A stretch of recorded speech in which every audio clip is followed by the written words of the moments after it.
The analogy of manifesting being like a relationship. I want you to imagine, what do they call them? Bunny boilers.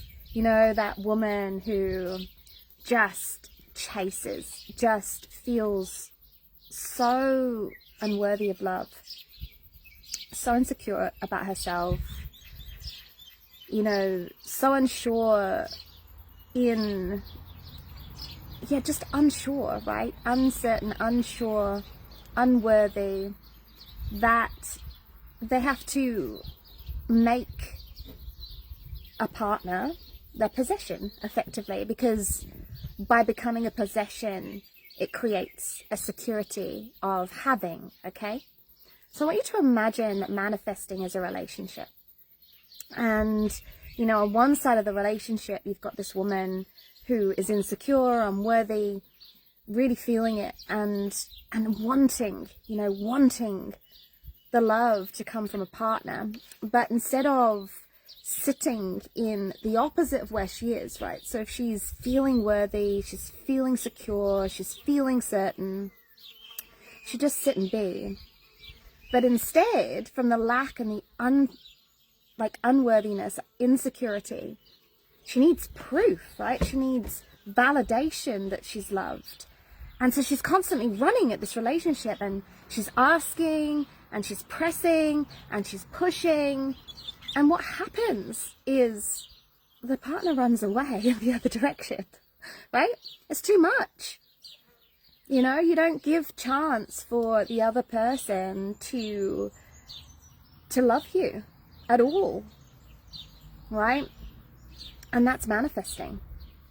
That is the energy of pushing your energy out, is the low frequency behind feeling unworthy, feeling not good enough, and the pressuring and the pushing and the performing we do to get what we want, right? To have that possession. Now, the other side of the relationship, and this manifesting relationship, could be money, could be love, could be anything. But it's the energy I want you to focus on, that energy of pushing out, and how that actually creates even more distance between you and it. Because you're literally pushing it away. You're pushing it away from you. When you flip that on its head, you know, you then collapse the distance, and you pull it into you, okay? It's even happening here with Harry right now, right? He's backed off. He's relaxed. He seems more certain, you know, licking his tongue while he's listening to me. And I'm showing him affection. I'm loving him because I don't feel his energy driving at me, right? And now we've reached this beautiful balanced place of mutual love. You know, I'm receiving love from him, he's receiving love from me. And that's the universe. That's manifesting. And that's why manifesting isn't something that you can learn in a book. It's not something that you can achieve from doing your affirmations. It is not something that you can achieve from making a vision board, going to a fucking manifesting circle and sitting in a group and saying prayers and hoping that putting all your fucking low vibrational energy together is going to manifest, even if you do it on 11/11, 10/10, 9/9, fucking 8/8. None of that shit works. I'm fine. He's loving on me more now, look. Hey. Hi. Hi. None of that shit works. Manifesting is learned. It's learned every day in the womb of creation. What is the womb of creation? The womb of creation is the fucking darkness. The womb of creation is where we go when we surrender, we let go of control, we let go of fear. And the only way that we do that is, again, to do what we've talked about in the frequency challenge, which is to stop reacting from fear, to look at where you're making those reactions, to look at where you're attached, to look at what you're trying to possess, to look at where you're performing, to look at where you're proving. Another thing that came to me as I was driving home from the gym, don't you love these drives where your whole fucking life makes sense? I realized that probably 99% of my coaching business was probably me just trying to fucking prove that I could do it. You know, that I could create that sort of wealth, that I could have that sort of success, that I could be that sort of leader, that I could have that sort of status, other people's expectations, other people's standards, society's definitions. And I was just a fucking puppet on a stage. My internet's going.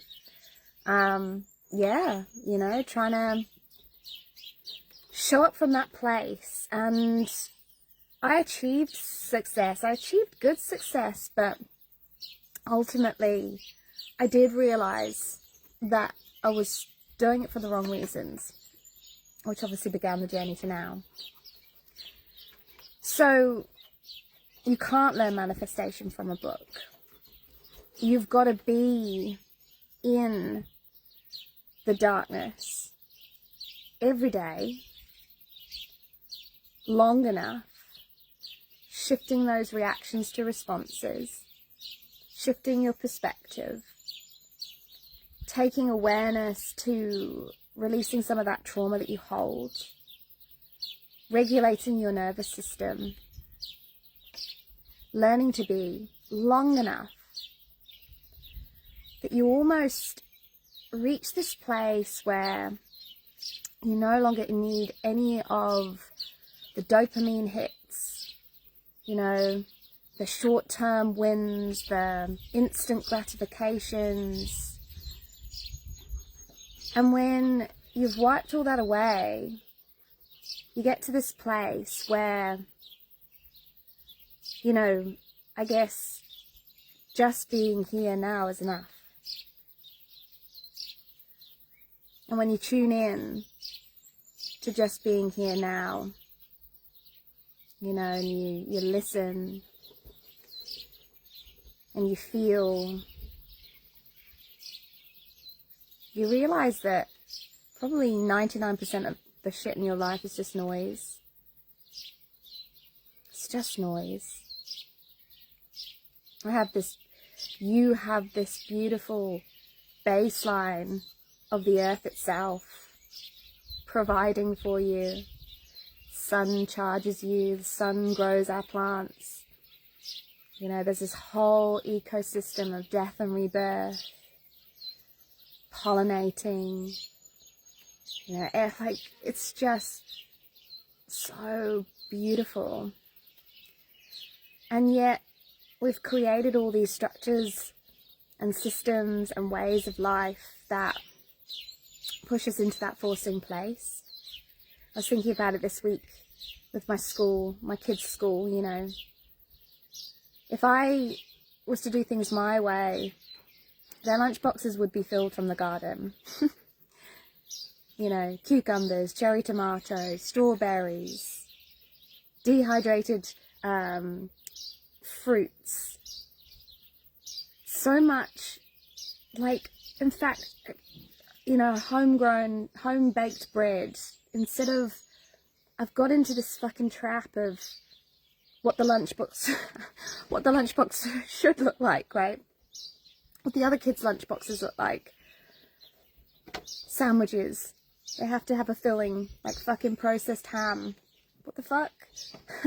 You know, things in wrappers, crackers, fucking muesli bars. What the fuck? Like, what am I doing? It's not who I am. It's not how I want to do things. But yet I've, again, fallen into that trap of meeting expectations.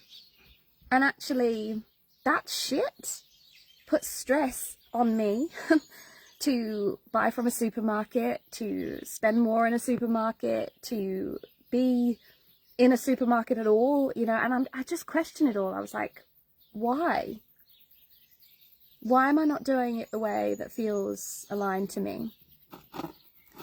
And this is where we get to in that void of creation in the womb, because the womb, the void, like the moon, right? We're in a beautiful, full, fucking huge super moon right now. And it's like the peak of light, peak of creation. But where does it start? It starts in the void of a moon at all, no light, you know. And I often in the new moon feel so like slow and contemplative. And I know that now it's on purpose because, you know, we are tuned to the moon, we are tuned to everything that is part of Earth itself, and it supports us to be in the cycle of creation as it's meant to be, right? Which is always, even before the new moon, the old moon has to close itself.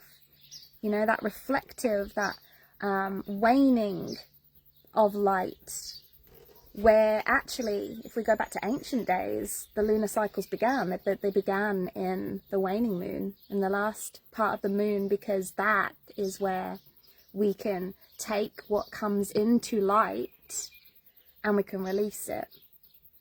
You know, that's what I'm saying, you know, when you can come to be in the void of creation, when you can come to be in the darkness and allow that darkness to illuminate your fear, to illuminate your attachments, to illuminate everything that really is holding you back from your highest timeline, and also reveal the highest timeline, because there's nothing that you know.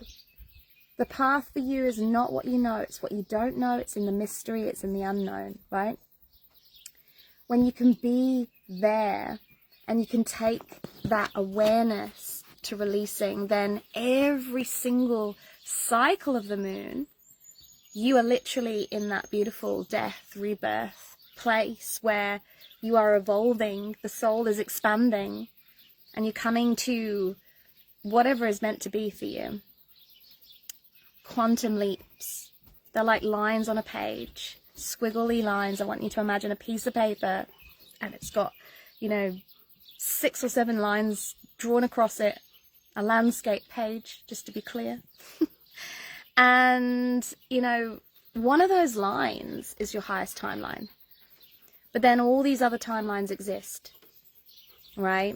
And the timelines are a match to your energy, right? What is your energy made up of? Your fear or your love? And I'm not talking like the love that I thought I knew when I was coaching. I love this. I love this adrenaline, this, you know, success, that, you know, being in this room and knowing that person and seeing that figure in my fucking bank account. I'm not talking that love. I'm talking true fucking deep soul matched love. The love that never fucking expires, right? It never, ever, it doesn't go anywhere. It only changes form, right? It only evolves. That love. Which means that, you know, it is not about attaching it to something on the outside of you so that you can see its form. It's simply about feeling it and holding the feeling of it and circulating it within yourself, so it just keeps building. And when it's building, that is where the manifested mirror on the outside of you is changing form, right? That is where you are drawing to you those different lines on the page, those different timelines, those different realities. They're not a hierarchy. There's not highest being up here and lowest being down here. Really, they're all on the same fucking line. They're on the same fucking page. You don't climb up a ladder to get to one. You don't fall down a ladder to go back to another one. You just fucking align with them. The highest timeline, and the only way that the highest timeline can reveal itself to you, just like the moon, just like the full moon, just like the greatest light, is when you let go. Is when you know that you are held by something so much fucking greater than you, which is what you feel when you close your eyes and you be here now and you listen and you feel and you allow. That's when your love starts to speak. That's when your heart starts to speak. Not the noise in your mind, not all these conditions that it has, not the separation it has from you and everything. Your true love. And you pull it into you. And that's how you receive love, through your body, right? You stop being the bunny boiler. You stop running and chasing and forcing and proving and pressuring. And you lean into, she's the fucking high priestess, right? She's the empress within you. She's the solid, grounded, unconditionally loving, passionate, fiery, and yet still rooted to the center of the earth, divine feminine energy within you that is held solid, grounded, rooted like a tree to the earth, because the divine masculine within you is also rooted and grounded and simply holding the space for creation to become. You know, we mistake that masculine energy as the driving force, right? That has to be out there pushing and chasing and forcing. But if you think about it, in that analogy of the manifesting being a relationship, you're like pushing your masculine energy way out somewhere else, and it can't hold anything for any creation to become, for any love to flow, right? They got to dance together. They've got to be together within you in balance. And I could go deeper, you know, into the sexual energy element of that, the sexual alchemy within, and how that will just accelerate your manifestation by doing some of this burning through these attachments and fears that you have. But that's a whole different live. I said about how when you get away from the dopamine hits, when you get away from the fear-driven reactions, when you get away from needing the instant gratification, and you're there in that void, it's not that you're there in the void of feeling. It is a neutrality. It is, you know, you'll go as you take this journey through a phase, a period where it will feel like you're flat. It will feel like you've lost your passion for everything. It will feel empty, because it is. It's just empty of everything that it used to hold, right? Your field used to hold a load of crap, a lot of, you know, low vibrational shit. And then, well, once that is gone, it is like, neutrality does feel a little like emptiness. It's like you've forgotten yourself. But that's because you've forgotten your old self and your old identity, and the new identity hasn't birthed yet, right? So how do you find that new? You allow, right? And this is where we remember the ancient codes in the body, the ancient practices of Isis and Hathor and the sound temples, where we drive up the life force. We wake it up. You know, we call up the serpent, up the spine, and we remember that we create the dopamine hit within ourselves. We, you know, we stir up the oxytocin that comes with love.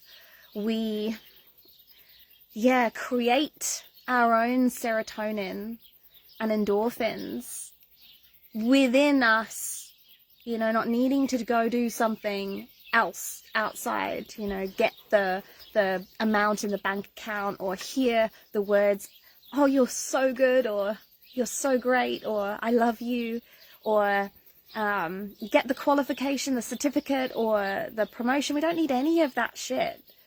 We just know how to feel this love and create more of it within ourselves and not need to attach it to anything. Okay, so using the body, using the breath, using the sound, using the movement to increase the frequency of love and hold it, so that you're pulling those timelines that are meant for your love to match you with love into your reality. Hope that you are trusting what I say and seeing how I move in embodiment, because, you know, what do they say? Words are cheap. And they are, right? They are. It's the action. You know, I'm here with you. Everything that I say, everything that I share, I'm living every day. You know, so I can tell you that manifesting can't be learned from a book. But I am manifesting, and I am manifesting my highest timeline, and it is like nothing that my mind could have ever imagined, and I'd love for you to experience that. So, yeah, I don't know. I think we're done. The bird is like, yes, we are. Yes, we are, Solar. Close it here. See you later.